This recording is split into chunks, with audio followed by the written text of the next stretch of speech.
seen xam-xam it màcc na ci wàllum information pour ñuy leeral askan wi parce que jamono ji dañu toll ci jamono joo xam ne jamonoy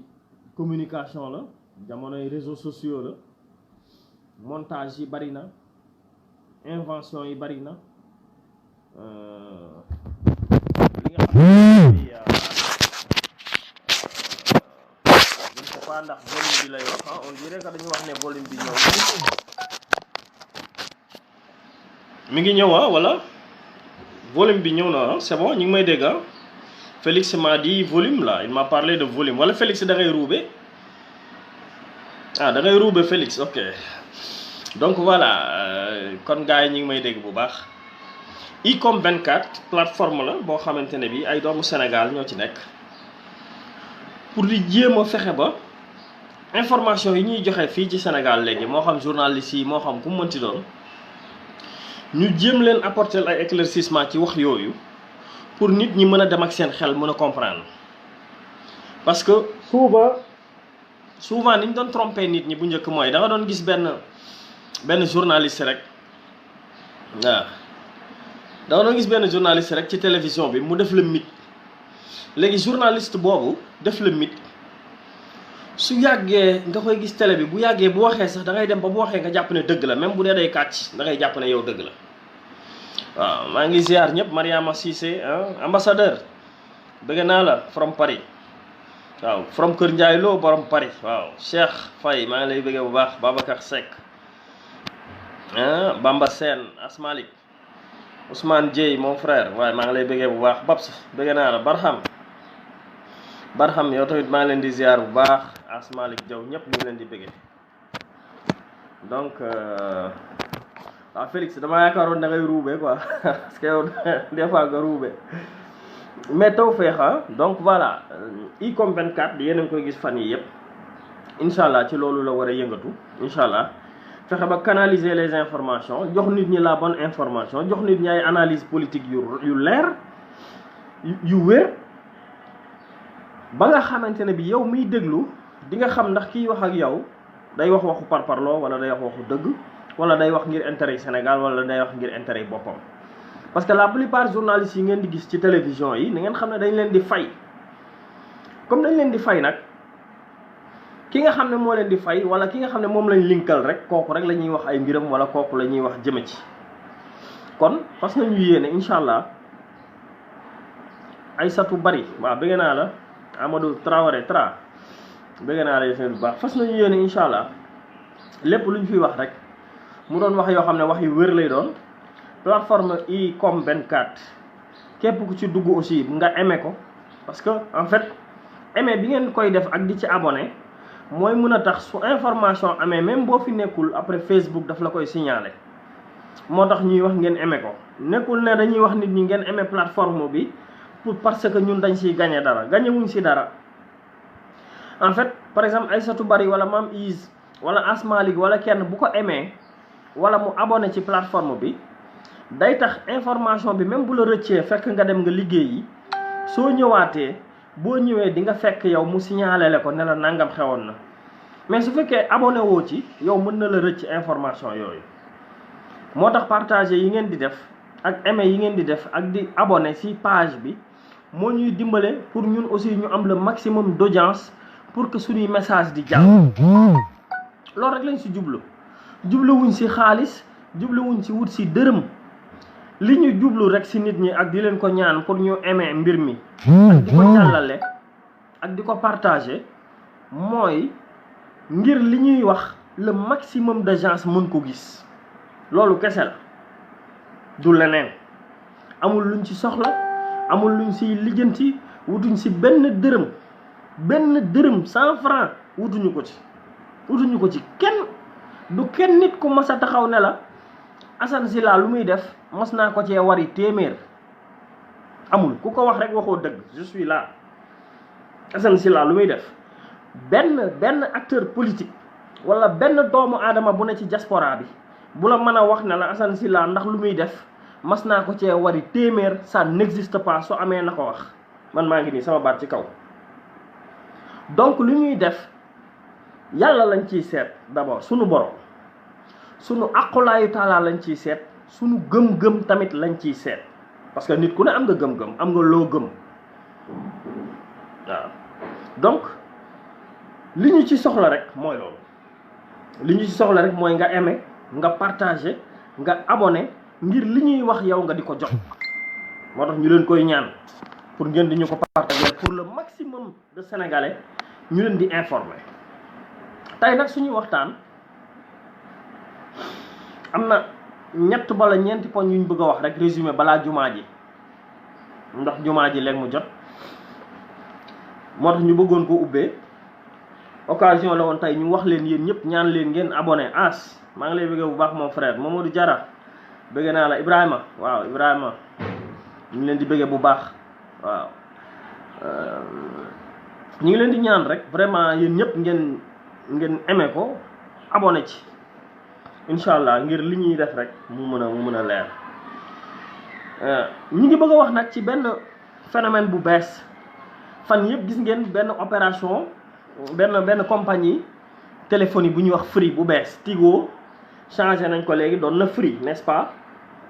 Free googu nag lañ bëggoon a ñëw wax tuuti rek parce que gis nañ ne sénégalais yi am nañ ci euphorie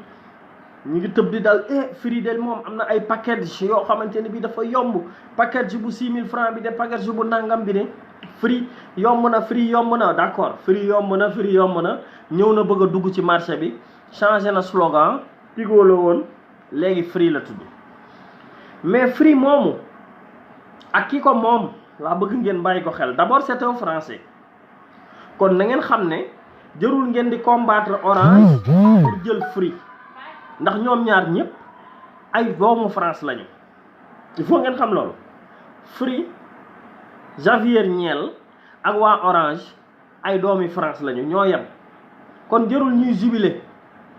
koom-koom bi ñuy gagné ñoom indiwuñ ko ci réew mi ña ngi koy yóbbu France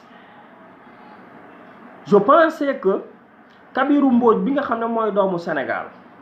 mi nga xam ne moo jëndoon Tigo tey Tigo mi nekk Free Macky Sall nangu ko ci moom dem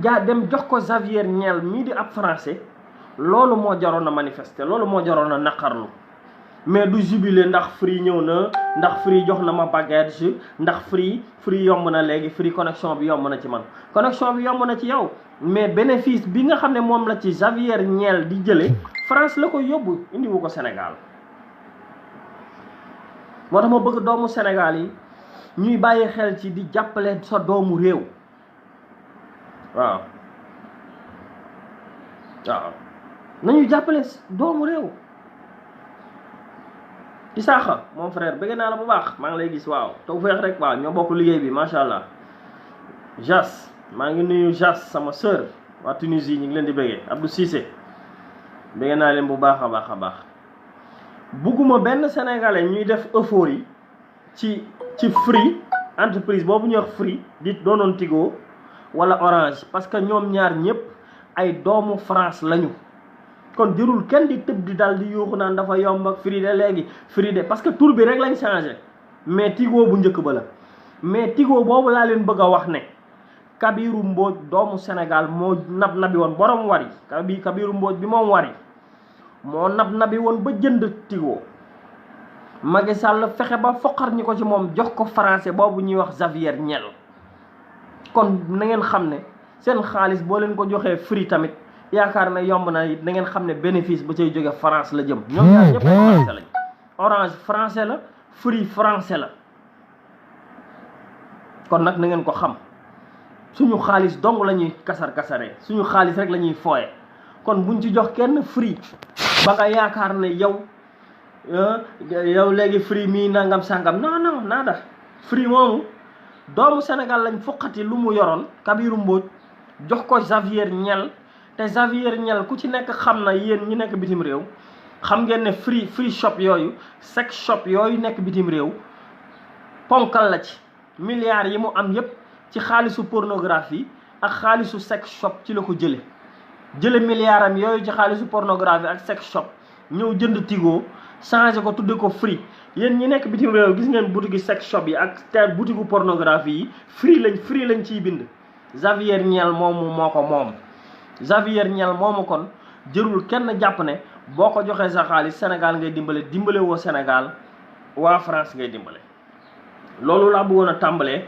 wax ko ak yéen. moo bëggoon a ñëw tamit waxtaan tuuti ci pétrole bi. Baye Mbaye Thiam bëgg naa la ñu ngi lay ziar naka tawfeex bi maa la wañ ñu lay bëggee ay satu bari bëgg naa la Baba Loum naka tawfeex yi mbaa lépp jàmm rek ça va bien. non du YouTube de Facebook rek la ñuy nekk ñun. parce que ñii dem YouTube il faut ngeen xam secret bi gaa ñiy nekk YouTube ñoom dañuy dem YouTube pour ñu leen di fay. loolu moo tax seeni wax ñi nga xam ne dañuy wax yu violent ak dañuy wax yu saaga ak di wax yu garaaw dañuy dem da ngay gis ne dañuy ubbi page YouTube woo gaa ñi YouTube pour que di am ay vues yu bari pour ñu leen di fay. ñun wutuñu xaalis. on veut seulement informer les Sénégalais. on veut seulement wax Sénégalais yi liy dëgg ci mu ne. parce que su fekkente ne bii mbir mi dama koy def di ci soxla xaalis rek bu yàggee damay fen ci li may wax. loolu moo tax à chaque fois nit ñi wax ma ko nag Assane lu tax demoo YouTube lu tax dew ma YouTube parce que wutuma xaalis. soo demee YouTube boo pakiyee di wut ay vues da ngay dem ba dina am jour yoo xam ne doo am sax loo wax waaye da ngay fen wala nga saaga wax lu garaaw pour nit ñi di la gën a déglu.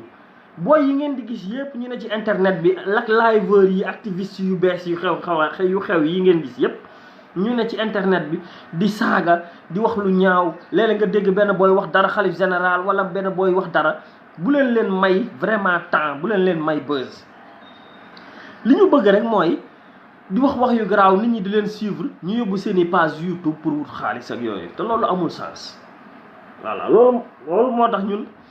on préfère ñu nekk fii nekk ci Icom 24 di informer les Sénégalais ci xew-xew yi. pétrole bi dama dégg ñu ne am na ay teeni pétrole yu ñu commencé extraire fële ca côté Rufisque Toubab Dialaw ak Bargny dama ko dégg nag. ma bëggoon a am ñu ma interpellé son ambassadeur waaw Abdou Cissé dafa am ñu ma bëggoon a interpellé ci li may wax nii. parce que dama dégg ñu ne côté Rufisque Toubab Dialaw Bargny teeni pétrole ya fa nekk ñi ngi koy exploité. am na ay bateau cargo yoo xamante ne bii ñi ngi ñëw di gaare ci digg ndox mi dégg naa nappkat yi sax bu ñu jaaree côté boobu dañ leen di dàq. comme nappkat yi bu ñu jaaree côté boobu dañ leen di dàq y a quelque chose là-bas. comme nag y a quelque chose là-bas te Sénégal am na ay journalistes d'investigation balaa ñoo juum dañuy ñaan yéen journalistes d'investigation yi Baba Aïdara Pape Alé Niang Cheikh Yérim Seck Moustapha Diop yéen ñooñu nga xam ne Pape Djibril Fall yéen ñooñu nga xam ne jàpp ngeen ne Sénégal ngeen di liggéeyal dañ leen di ñaan ngeen dem ngeen seeti ba xam côté Rufisque Toubab Dialaw Bargny ci géej gi ñi ngi fay exploiter pétrole bi dès à présent wala déet. loolu laa bëggoon c'est vrai Abdou Cissé xam nga gaa ñiy ut quantité xam nga gaa ñiy def live 2 heures de temps 3 heures de temps pour wut ay vues yu bari la man wutuma vues yu bari man li ñu soxla Abdou Cissé mooy lii yow nga comprendre ma comprendre la keneen comprendre da ngay gis benn waay nekk ci live bi ñetti waxtu ku ne mu dugal la bu ko defee xariti kooko gis mu am ay vues yu bari mu yaakaar ne moom voilà te ñun loolu intéressé wuñu mais li ñu soxla mooy comme ci deuxième point bi itam nekk lu am importance dañ bëgg gaa yi xalaat ci mooy dégg nañ ne pétrole ñi ngi koy extraire côté Rufisque Toubab Dialaw Bargny commencé nañ koo manque commencé nañ koo pomper ginnaaw ñun waruñoo tooñ kenn nañu laajte d'abord te ñi mën a laajte mooy journaliste d'investigation yi nga xam ne am nañ carte am nañ koy sañu dem ba côté yooyu moo tax ñuy ñaan Pape Alé Niang jàllaleel leen ñu message bi ngir Pape Alé Niang dégg ko Baba Aïdara dégg ko Pape Djibril Fall dégg ko Cheikh Yérim Seck dégg ko Moustapha Diop dégg ko ay journaliste d'investigation lañ ñi ngi leen di ñaan ñu dem ñu investiguer nañ wut ay gaal ñu dem côté boobu ba xam dinañ leen dàq wala déet suñ leen dàqee ñu demander des informations qu'est-ce qui se passe là-bas côté Bargny Toubab Dialaw ak Rufisque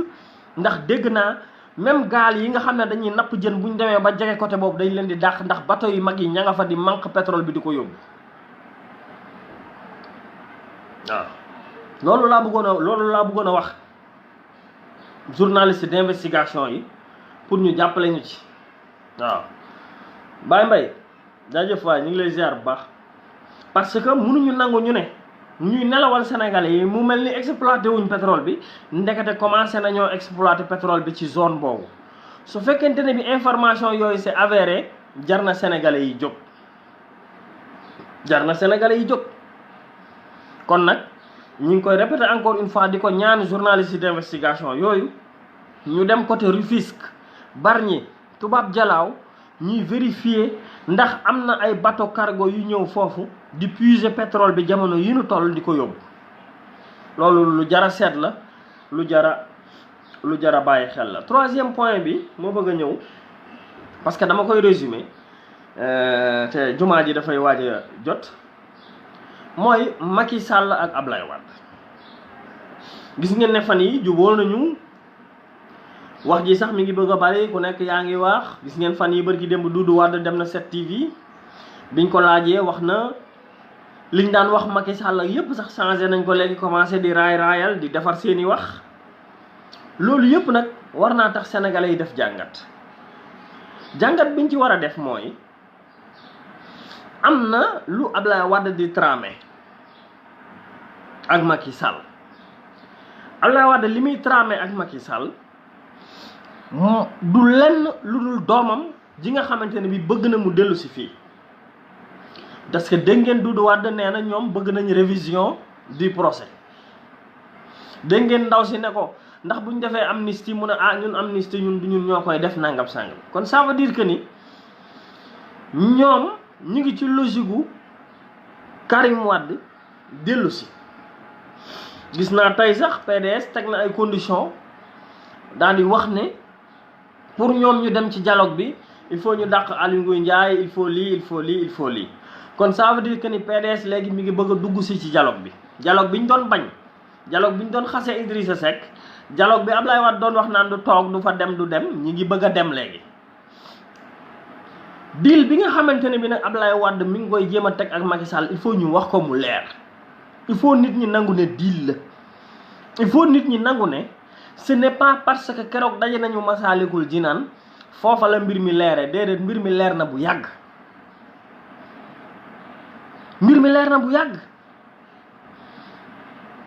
leer na bu yàgg.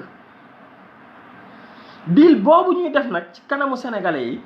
il faut que ñun tamit ñu mën a wax sénégalais yi li xew. Macky Sall mënta jël appareil judiciaire u Sénégal teg fi CREI bind 25 personnes ne ñii dañoo sàcc alali Sénégal dañ leen a war a topp. tàmbali cee topp Karim Wade yónnee ay commission rogatoire yàq ay milliards ci xaalisu Sénégal. ñu alamaan Karim Wade tëj ko kaso alamaan ko 138 milliards ñu daal di nar a xëy parce que Macky Sall bëgg na jàmm yëf yi yegg si nañ ko fii Ablaye Wade tamit bëgg na doomam dellu si ñu bëgg a daje daan ne way mu mel ni dara xewul. loolu sénégalais yi du ñu ko nangu. loolu tamit il faut mu leer sénégalais yi du ñu ko nangu loolu. sénégalais yi du ñu nangu Karim Wade ñu jàpp ko tëj ko 138 milliards ñu alamaan ko ñu nar a xëy fii ñu naan waaye nañ amnistie léegi nañ noppi. parce que da ngeen ne war a xam deal bi nekk ci amnistie.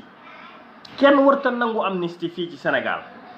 kenn warta nangu révision du procès parce que ñaari mbir yëpp benn baaxu ci.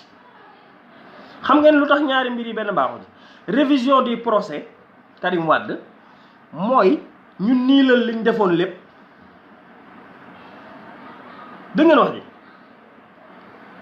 révision procès Karim Wade mooy ñu niilal li xewoon lépp maanaam xaalis bi ñu joxoon gars yi ñu dem bitim réew commission rogatoire yi liñ fay avocat yi justice bi liñ ci dépensé lépp ñu niilal ko à zéro ne dañ koy tàmbaliwaat à zéro. loolu mooy révision. kon suñuy milliards yi dul jeex Macky Sall pasaree na ko kon Macky Sall trahir na Sénégal su defee révision. Macky Sall su defee amnistie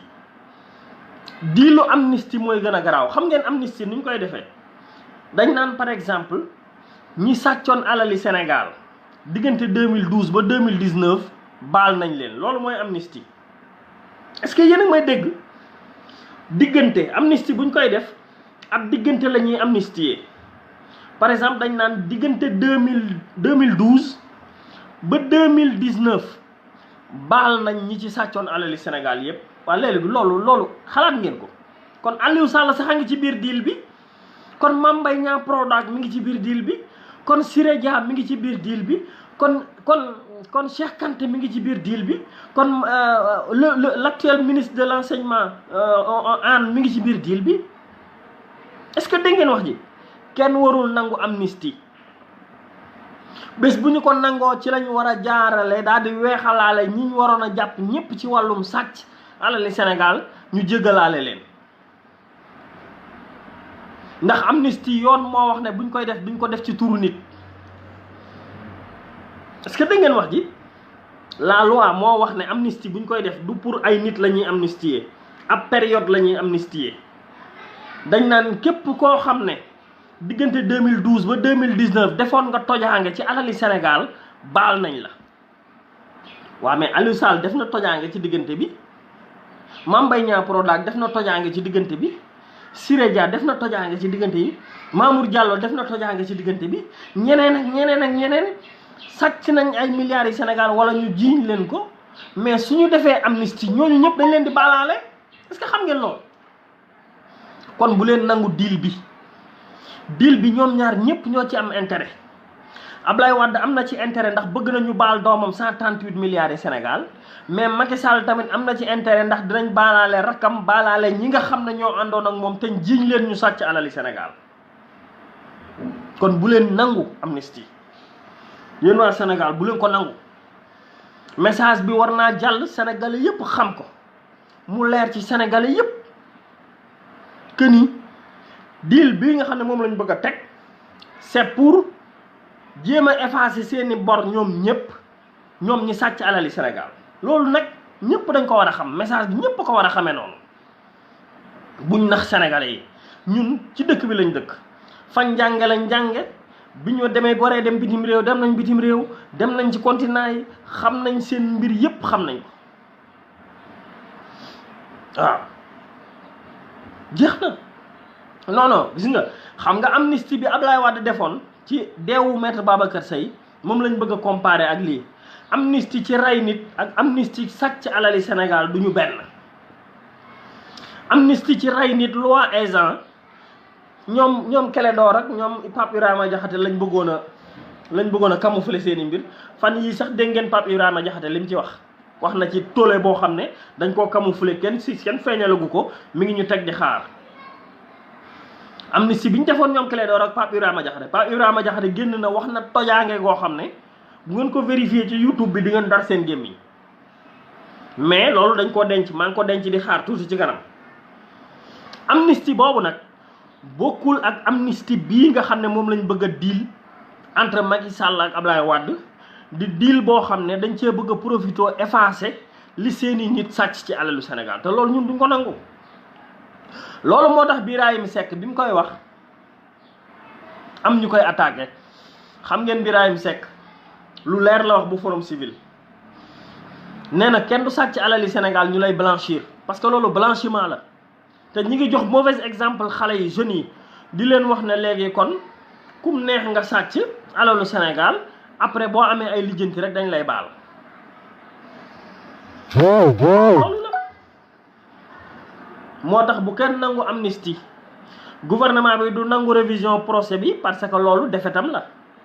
gouvernement bi su niilalee procès Karim Wade mooy que ni li magistrat yi defoon ñoom li ñu def ñoom gouvernement bi ñoom ñëpp ils sont nuls kon déjà loolu sax day yàq deru magistrat yi Sénégal yi ay magistrat atte nit pendant juróomi at nekk ak moom defi enquête def lépp ba ne ko yaa sàcc nangam ñu ñëw ne procès bi yëpp c'est zéro loolu su amee defetu Macky Sall la defetu magistrat yi atte ci Sénégal la te Pape Alé Niang wax na leen ko bërki dem parce que magistrat yi tamit li ñuy atte am nañ ci responsabilité parce que waruloo jekk-jekk rek parce que diw moo la yilif mu atte looloo li ko neex mu atte nga atte li ko neex dem vacances dem tëdd yow di noos ñu sacrifier doomu jàmbur magistrat yi ci boppam war nañoo génne loi yoo xam ne ku ci atteeti lu dul dëgg ñoom it ñu atte leen notaire yi nga xamante ne bi ñu ngi fi war nañu ci wàllu foncier bi buñ fi defee ay tojaange mu ñoom it ñu atte leen loolu c'est extrêmement important dégg naa Macky Sall moom it di ci wax loolu nag mooy li nga xamante ne bii moo fi nekk diggante Ablaye Wade ak Macky Sall ñu bëgg koo camoufler bëgg a jël sëriñ bi dugal ko ci naan ñu ngi sant sëriñ bi bëgg koo sëlëme taalibe yi sëriñ bi yoonam nekku ci diilu Macky Sall ak Ablaye Wade yoonu sëriñ bi nekku ci sëriñ bi dañ ko wax ne ko kaay ñii dañoo bëgg a juboo ñii juboo nañu sëriñ bi joxe sa bénédiction ñu jubóole leen loolu kese la mais yoonu sëriñ bi nekkut ci diilu Macky Sall ak Ablaye Wade parce que deal bi liñ ci bëgg mooy effacer bori seeni ñoñ loolu la sëñ Mountakha bu ko ci kenn dugal sëñ Mountakha ku dem ci moom mu wax la lu baax sëñ Mountakha bi ma dikkee ñaa demee ci moom wax na ko lu baax bëgg sëñ Touba gën président yépp ci àddina ndax la ko wax di Macky Sall mu ne ko li ma bëggal sama bopp laa la bëggal moom laay ñaan Idrissa mu ne ko sa teg gi moo gën lépp li sëñ Touba bëggoon yàcca ne Ablaye Wade mu ne ko li sëñ Touba bëggoon defal nga ko kon sëñ Mountakha ku dem ci moom mu wax la lu baax génne leen sëñ Mountakha ci mbir mi dafa am lu sëñ Mountakha def muy boole ay jullit yu juboo ak deal boo xamante ne bi ñu ngi koy togg entre Ablaye Wade ak Macky Sall pour jéem a amnistie boo xamante ne bii dañ ciy boole waale ñoom Aliou Sall ak ñi ci des ñëpp te loolu ñun sénégalais yi fii duñ ko nangu looloo tax ngeen gisoon fan yi yëpp ñuy monter di calomnier Idrissa Seck Idi day waxtaan Idi mi ngi négocier nit ñi nga xamante ne bi ñoom ñooy les spéculateurs ak nit ñi nga xam ne dañ leen di fay pour ñu joxe des fausses informations loolu sax moo tax lu ci bari ci fausses informations yi ak calomnie yi ak wax yu ñaaw yi moo waral Icom 24 jóg taxaw parce que il faut que njublang yu bari ñu dindi ko il faut kàcc yu bari ñu mën ko dindi parce que Idrissa su taxawee mu wax ne man genn pal gu may nangoote gu dul pal gu ma sénégalais yi fal dootuma ko nangu nga taxaw nga ne Idrissa mi ngi négocier ay poste xam nga ne kon yow waxuloo dëgg kon yow xamuloo Idrissa Seck képp ku xam Idrissa Seck di nga xam ne Idrissa Seck du négocier ak Macky Sall ku ko xam laa wax képp ku xam Idrissa Seck xam ne Idrissa Seck du dugg ci ay combine ndax jullit la gëm na yàlla am na lu mu bëgg Idrissa Seck dafa am lu mu bëgg du dugg ci ay combine parce que am na lu mu bëgg combine yi su ci duggoon musiba dal ko moo tax Idrissa Seck c'est un vrai stratège bu ngeen gisee waxut lii di xew yépp xamoon na ko defin yii di am yépp xamoon na ko moo tax mu ne tekk di xaar ba pënd bi wuri nit ku intelligent nit ku am xam-xam doo nekk di bari wax dangay xaar ba pënd bi wuri nga xam fan nga jëm te loolu la def nii dégg ngeen fi ñu ne Idrissa ngi négocier dégg ngeen fi ñu ne Idrissa dafa wañ ko bëgg a jox Sénat dégg ngeen fi ñu ne Idrissa dafay bëgg a dugg ci gouvernement bi dégg ngeen lu ne wax nañ ko lu ne fan yi yëpp ndekete yooyu yëpp mascarade boobu dañ ko doon nëbbe seen deal bii nga xamante ne bii moom la ñuy def waaye Idrissa Seck négocier luwul duggut ci gouvernement duggaanul ci gouvernement Idrissa Seck nee na pal gi nga xamante ne bii moom lay nangooti mooy pal gu ko sénégalais yi fal mooy mairie Thiès conseil municipal conseil départemental député wala président de la république wala au cas où chef de l'opposition bu fekkee constitution bi jox na ko jeex na amul leneen lu muy nangu ci loo xamante ne bii ab décret la kon ñiy wax c'est de la spéculation ak jéem a jaay Baba Aïdara wax na leen ko bërki démb nee na il faut ci ay milliards la ñuy fene wala ñuy wax yu garaaw pour jéem a tuumaal nit Idrissa Seck nag dafa digne rek dafa constant ndax calomnié nañ ko ba tey boobu ba léegi mi ngi dëbu campagne de discréditation bu ne def ngeen ne nañ ko xool leen Idrissa Seck ak Ablaye Wade 2004 2005 ñu jàpp calomnié wax lu bon wax lu ñaaw xool leen Idrissa Seck ak Macky Sall calomnié wax lu bon wax lu ñaaw xool leen ni ñu ko boobu ba léegi mi ngi dëbu diiñ taxaw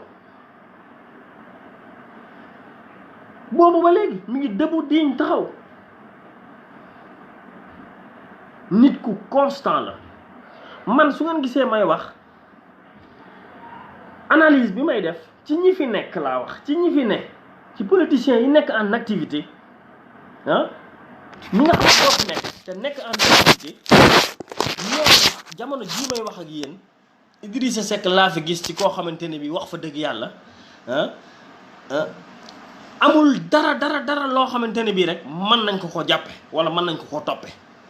boobu ba léegi mel na moom moo ci rëcc Macky Sall faagaagal na ñëpp ndax son bi mi ngi ñëw son bi mi ngi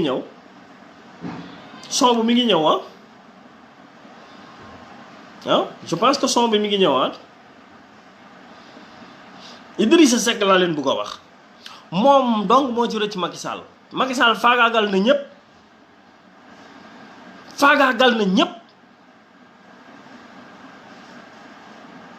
xool leen PDS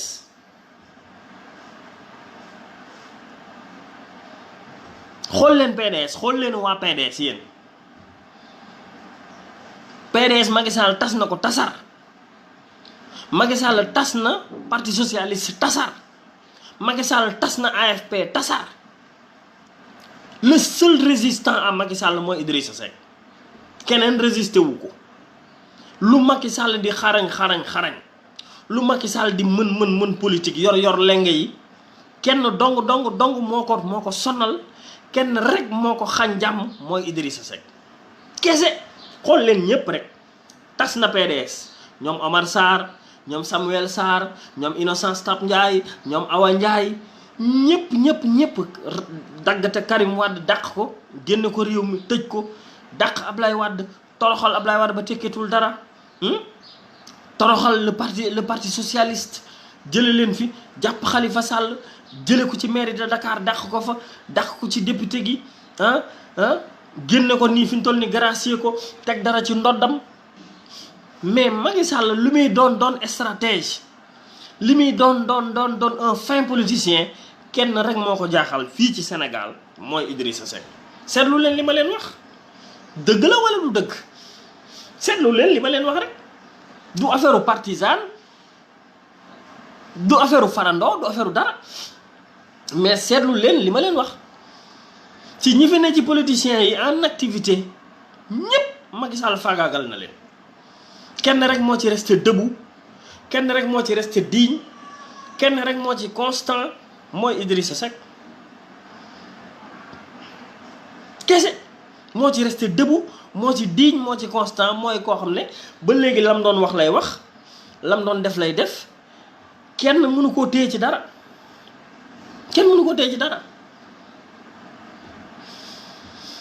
am na sama benn waay nag doon na ma woo naan ma wéy fan yi nangam sangam gars yi Sonko yi naan ma wéy fan yi nangam sangam da nga jël Sonko ñun duñu ay opposant duñu ay non et tout ça la moo tax ngay wax ci Sonko ma ne mais attends ñëpp la ñuy wax le problème de Ousmane Sonko tamit mooy Ablaye Wade ñu nangu ko ñu nangu wax naa leen nañ leen ànd ne leen bu ñu juboowee ànd am force mais tamit erreur ba mu defoon tama doon ko wax di ko répété waat fii ndax am na ñu ci mere mais dama koy waxaat mu leer mooy Boubacar Camara Atepa Ablaye Wade ñii Ousmane Sonko wërta ànd ak ñoom warul leen a jege wax naa ko waxati ko bum leen jege bum leen laal ndax ñooñu lim doon xeex moom ñooñu dañ ci bokk kon na leen moytu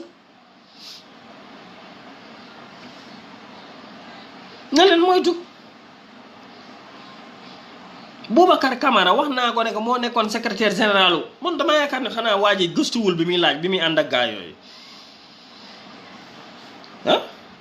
Boubacar Camara moo nekkoon secrétaire général Macky bu Karim Wade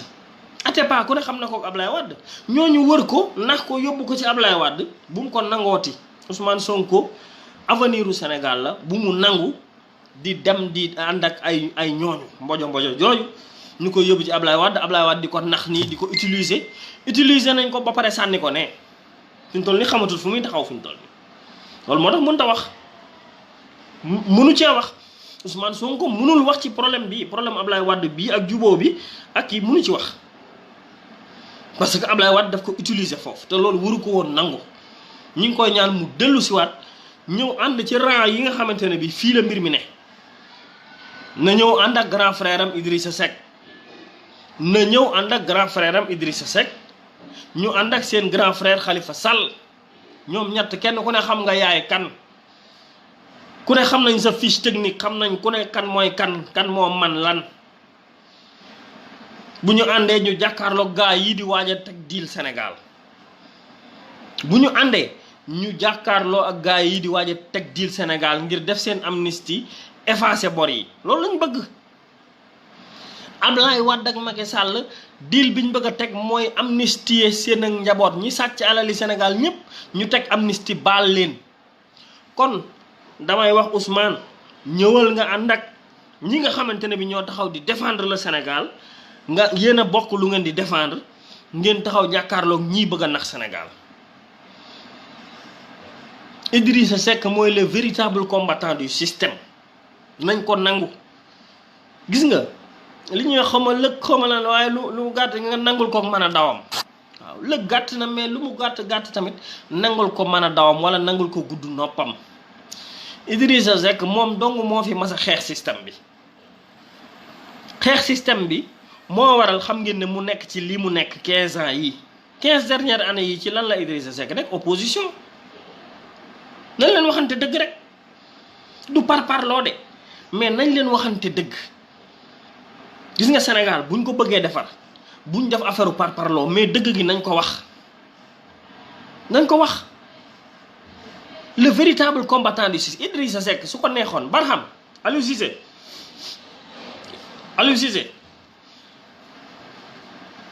Idrissa Seck bu ko neexoon 2004 bi coow yi bare ak yooyu Ablaye Wade bëgg fee teg doomam mu noppi su Idrissa Seck noppi woon day nekk premier ministre Ablaye Wade ba muy wàcc su Idrissa Seck bëggoon koom-koom rek day nekk premier ministre Ablaye Wade ba muy wàcc lu Ablaye Wade wax mu ne ko waaw mais nekk ku diiñ nekk koo xamante ni bi bañkat la du nangu kuy nax Sénégalais yi wala ku leen di toroxal moo tax mu xeex ñu dàq ko. Idrissa Seck su bëggoon leneen lu ko neex Barham ba tey kon mu nangoo nekk ministre u Macky Sall premier ministre am wala mu nekk président assemblée nationale am wala président sénat am ndax Macky Sall offrir na ko loolu tamit seetlu leen ko. Idrissa Seck su bëggoon lu ko neex rek wala mu bëgg koom-koom wala mu bëgg moyen wala mu bëgg budget kon bi Macky Sall gagné war koo jox sénat bi da koy nangu oui bi Macky Sall gagné war a jox Idrissa Seck sénat bi kon Idrissa Seck daf koy nangu mais nanguwu ko daf ko bañ encore moo tax ngeen xam ne nit ku digne la nit ku constant la nangul leen ko ñu noppalu buñ bëggee noppalu Sénégal nañu nangul Idrissa Seck li mu doon noppalu dénk ko réew mi mu ànd ak i rakkam ak magam Idrissa Seck na ànd ak rakkam Ousmane Sonko ak magam Khalifa Sall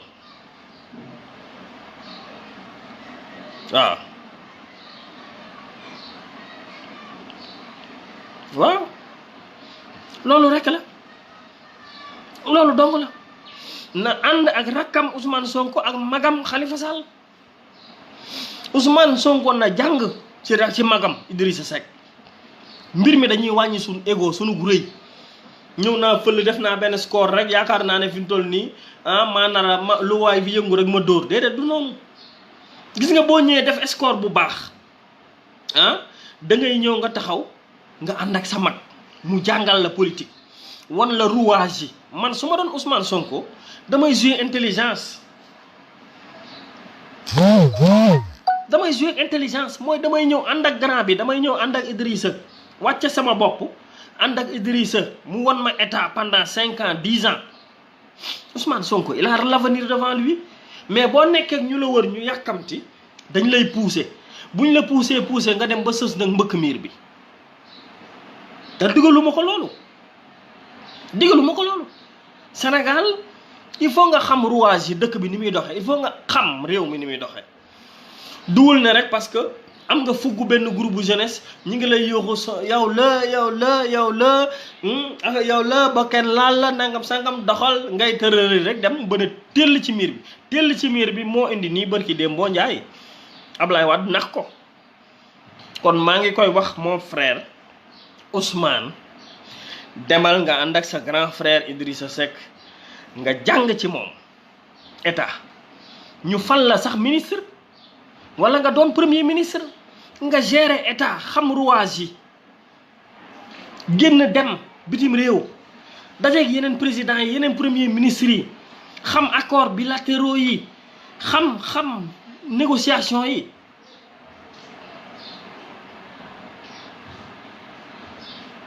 oui loolu rek la Khalifa Sall man dama koy ñaanal mu ànd ak son petit frère Idrissa Seck ñu jox ko assemblée nationale au Sénégal loolu laay ñaan man damay franchiru damay wax li ma xalaat keneen ku mënti doon nag mën nga génne sa beneen schéma mais pour contrecarrer Ablaye Wade ak Karim Wade ak Macky Sall deal bi ñu bëgg a teg ci kaw sénégalais yi amnistier seen bopp ak seen njaboot pour xaalis bi ñu sàccoon Sénégal raw ñu Ousmane Sonko dama koy ñaan mu dem ànd ak frère am grand frère am nangoo doon ministre am wala premier ministre am jàng état ab fonctionnaire la woon fonctionnaire nag soo ko doonee bari na loo xam ne xam nga ko mais am na loo xamul li nga xamul mooy la gestion d'un état wala ñu dénk la direction de société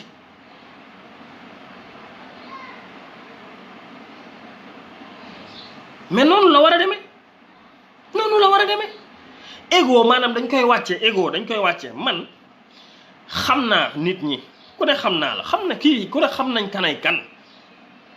c'est pas pour tuutil kenn du pour tuutil kenn Idrissa Seck su doon tuutil kenn la moom mi nekkoon premier ministre kon du nangoo toog ci Khalifa Sall ci législative yi passé affaire bi problème mu xol la problème mu wàcc sa bopp la problème mu humilité la il faut que nit ñi am humilité da ngay door a dugg ci politique bul jéem a teel a beru da ngay wàññi doole nit ñi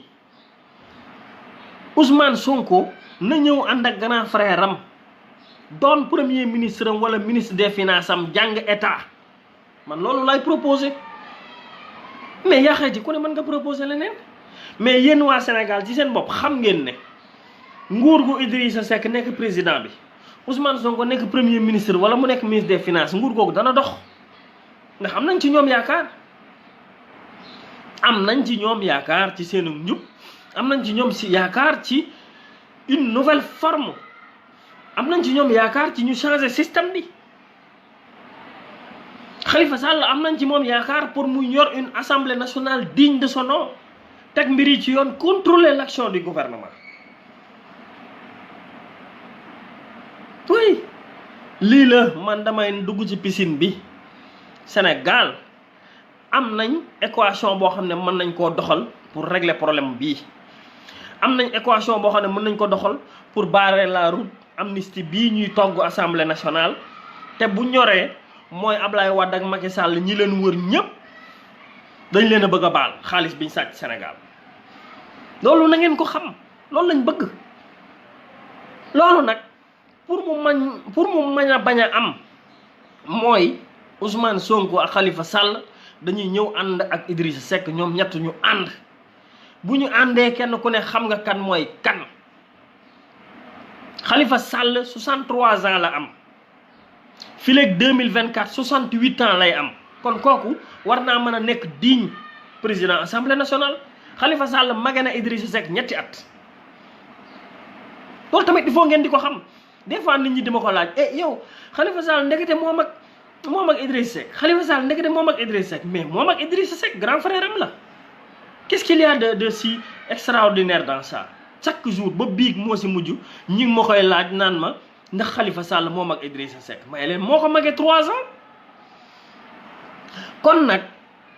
Ousmane Sonko dafa war a jàng nekk goo directeur de société nekk goo ministre nekk goo ministre d'état nekk goo premier ministre jaaroo ci loolu waaye doo ñëw nag wàññe sa ego ñëw ànd ak sa grand frère nga doon ministre des finances am ñu dénk la sax koom-koomu Sénégal comme yow expert nga en fiscalité lépp luy mën a indi koom-koom ci réew mi kon day ñëw. man balaa ma doon gëm Ousmane Sonko mu nangoo ñëw jàng état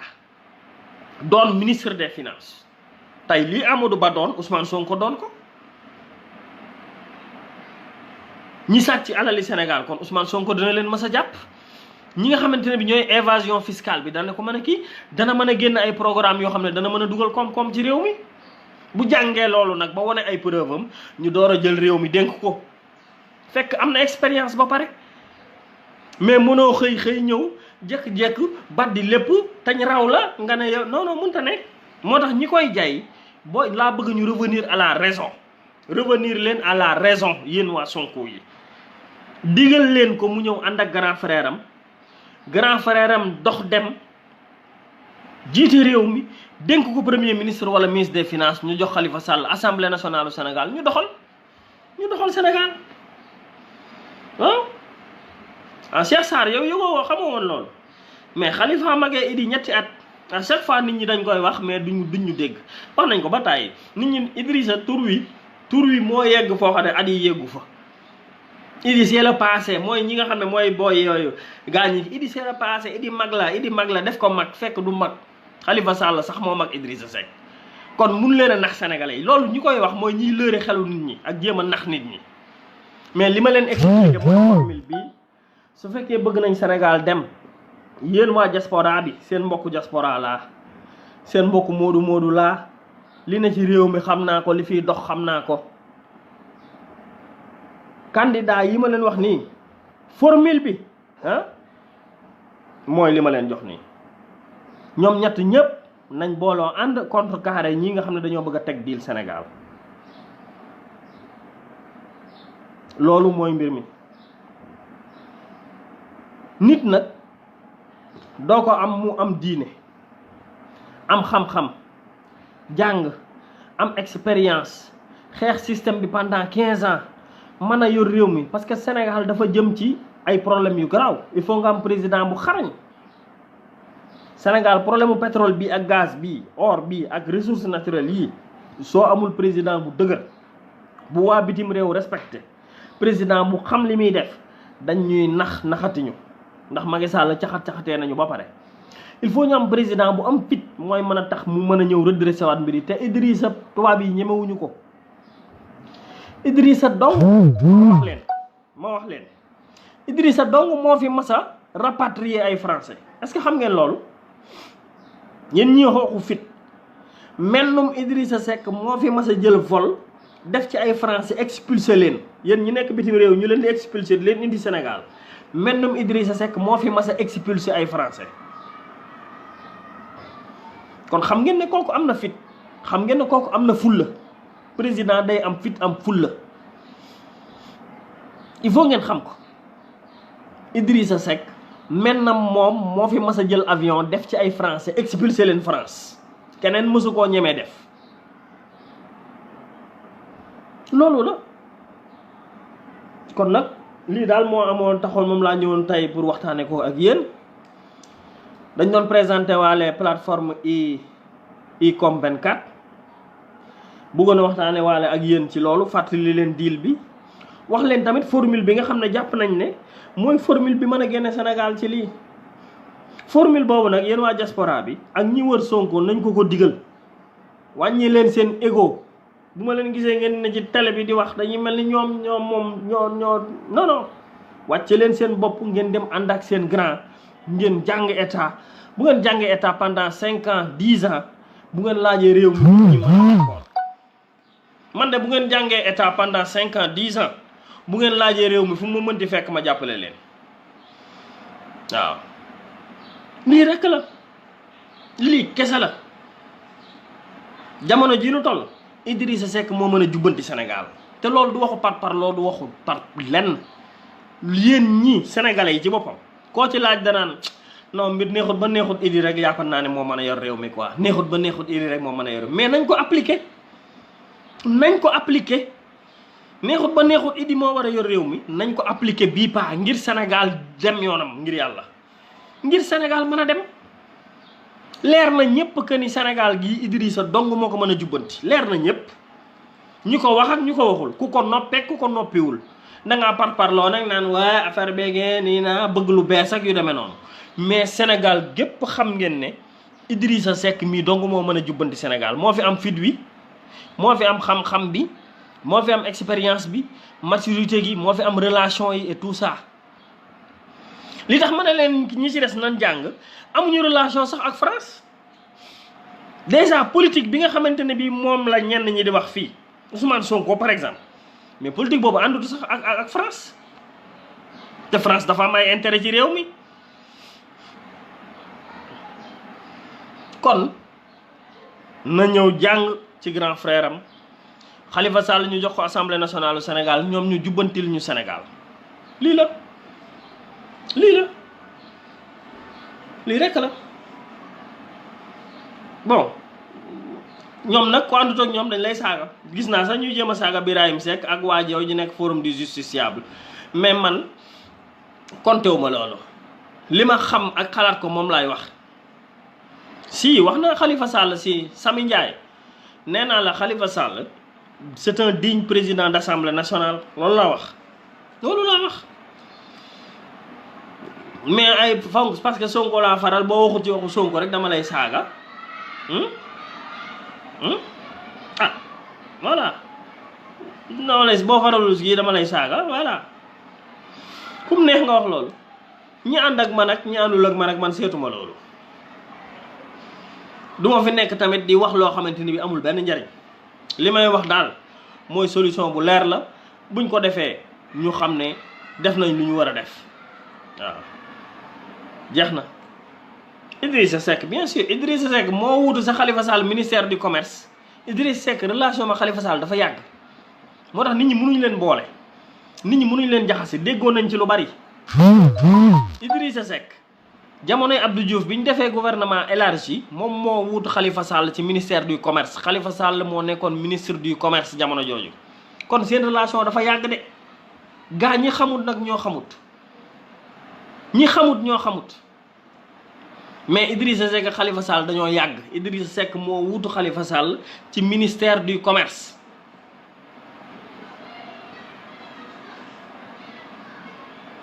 non amuñu complexe ñun français déggoo ma ne la Idrissa Seck moom donc moo fi mas a expulsé ay français Idrissa Seck moom donc moo fi jël avion sol ci ay français génne leen Sénégal ki def loolu kay xam ngeen ne faalewul France nañ ko nangul li mu doon nañ ko nangul Idrissa Seck kilifteefam présidentiable am mën a yor réew mi mais nañ ko nangul ñi ci war a ñëw jàng ci moom di rakkam na ñëw jàng ci moom jeex na loolu rek la ñoo leen di jox rendez-vous incha allah ba fan yi ci plateforme boobu ñuy wax i-com 24 di leen ñaanal yàlla tawféex ak taysiir waaw di wax ne combat bi dafay continuer deal bi nga xam ne moom la Macky Sall di def jamono ji ak Ablaye Wade xam nañ ko ñi ngi ñaan sunu frère tamit Ousmane Sonko mu jóg mu wax ci parce que deal la boo xam ne waruñu rëcc ndax deal bi Ablaye Wade bëgg ak Macky Sall mooy ñu baal bor ñi sàcc alali Sénégal 2012 ba 2019 ñu baal leen ko kooku ñëpp a ci war a wax de kooku moom jar na génn moom jar na génn voilà jeex na loolu rek la one love jërëjëf ñu ngi leen di ziar bu baax di leen jox rendez-vous incha allah ba fan yi ci kàttanu sunu borom yal na leen yàlla defal tawféex ñu ngi jégalu ñëpp ci àjjuma ji leen baal àq ci weeru safar gi ñaan yàlla aussi màggal gi yàlla yóbbu ñu ci jàmm ñaan yàlla aussi nit ñi dem ci jàmm dellu ci jàmm waaw jërëjëf ñu ngi leen di béggee bu baax one love jaajëf